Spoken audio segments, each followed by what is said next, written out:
Top quality और consistent performance के लिए सिर्फ सिल्वर पंप नाम याद रखना। ঈশানী চক্রবর্তী বাঁকুড়ার কতুলপুরের বাসিন্দা, রাজ্যের মাধ্যমিকের মেধা তালিকায় তৃতীয় স্থান দখল করেছে। তবে শুধুমাত্র সেই কৃতিত্বই নয়, তার পাশাপাশি রাজ্যের মেয়েদের মধ্যে প্রথম হয়েছে সে। তার এই সাফল্য নিশ্চিতভাবে গর্বিত করছে কতুলপুরবাসীকে। কিন্তু কিভাবে সে এগোতো, তার পড়ার টেবিল দেখলেই তার একটা নমুনা পাওয়া যায়। এই তার পড়ার টেবিল তার বাড়ির মধ্যে, এবং সেই পড়ার টেবিলের ওপরের অংশে দেখাতে চাইব যেখানে সে প্রতিদিন একটা করে টার্গেট ফিক্স করতো এবং টার্গেট ফিক্স করে নিজের পড়াশোনা করতো, এবং তার নমুনা কিন্তু এই টেবিলের একেবারে ধারে ধারে রয়েছে। এখানে পরিষ্কার লেখা রয়েছে, you can't reach your destination if you throw stones at every dog that barks. শুধু তাই না, তার পাশাপাশি আরও দেখাতে চাইব যে এখানে গোটা টেবিলের যে দেওয়াল রয়েছে সেই দেওয়াল জুড়ে কিন্তু এরকম অসংখ্য বাণী লেখা রয়েছে যেগুলো সে ফলো করতো। If you want something that you never had, you have to do something that you have never. অর্থাৎ একেবারেই গোটা টেবিলের একেবারে সামনে এরকম অসংখ্য don't talk just act, don't say just show, don't promise just prove. অর্থাৎ কোথাও একটা প্রুভ করার যে তাড়না, নিজেকে প্রমাণ করার যে তাড়না, সেই তাড়না কিন্তু ঈশানীকে তাড়িয়ে বেরিয়েছে। তাই তো আমরা একটু ঈশানীর সঙ্গে কথা বলবো। বলছি, এই যে টেবিলের পড়ার টেবিলের পাশে এই যে লেখাগুলো, এই লেখাগুলো কি তোমাকে কোথাও অনুপ্রাণিত করতো? হ্যাঁ, আমি এই ধরনের বিভিন্ন মোটিভেশনাল যে স্পিচগুলো হয় সেগুলো আমি চেষ্টা করতাম টেবিলের সামনে করার।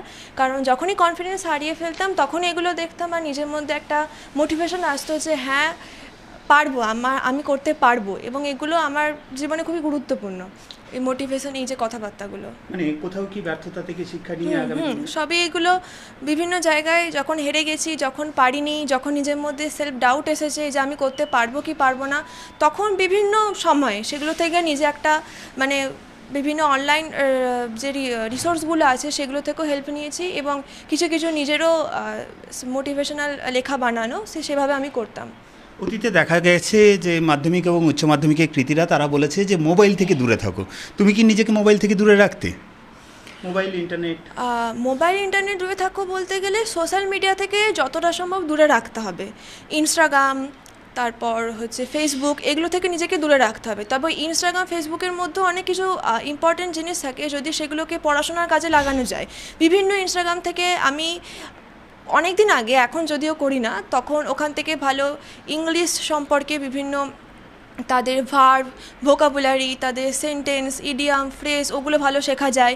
ইউটিউব থেকে প্রচুরভাবে শিক্ষা নেওয়া যায়। মোবাইলটাকে যদি পড়াশোনার কাজে লাগানো যায় তাহলে এর থেকে বড় বন্ধু নেই।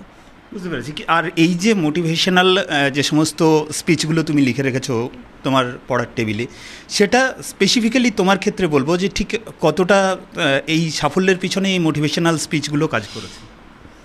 আমার মানে এই মোটিভেশনাল স্পিচগুলোই আমাকে বলেছে যে আমি যখন মনে হতো যে আমি পারবো না, আমার হবে না, আমি আর এগোতে পারবো না, তখন এই লেখাগুলো দেখে নিজের মধ্যে মনে হতো যে সবাই করছে, আমিও করতে পারবো। এগুলো দেখে আমার নিজের মধ্যে একটা বিশ্বাস আসতো, আত্মবিশ্বাস জাগতো।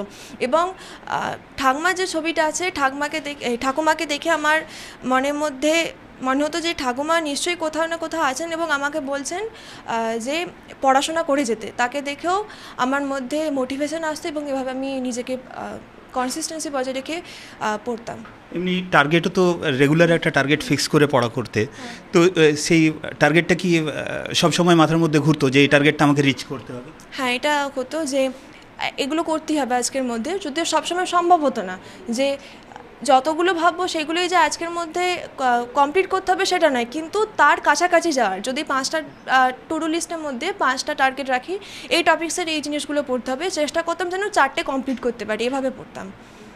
অর্থাৎ বোঝাই যাচ্ছে যে ঈশানী চক্রবর্তী এই যে মোটিভেশনাল স্পিচগুলো যেগুলো তার টেবিলের একেবারে চারিদিকে লাগানো রয়েছে, তার সঙ্গে ঠাকুমার ছবি, ঈশানীর ঠাকুমার ছবি, যাকে ঈশানী আদর্শ মনে করে এবং যার বলা চলে যার অনুপ্রেরণায় সে আজকে এই সাফল্য পেয়েছে, সব মিলিয়ে তার এই পড়ার টেবিলই বলে দিচ্ছে যে একজন কৃতী ছাত্র বা একজন কৃতী ছাত্রীর ক্ষেত্রে টু ডু লিস্ট, টার্গেট বা এই মোটিভেশনাল স্পিচ ঠিক কতটা অনুপ্রেরণা যোগাতে পারে। টিভি9 বাংলার জন্য ক্যামেরায় বুধন কর্মকারীর সঙ্গে হীরক মুখার্জি, কতুলপুর, বাঁকুড়া।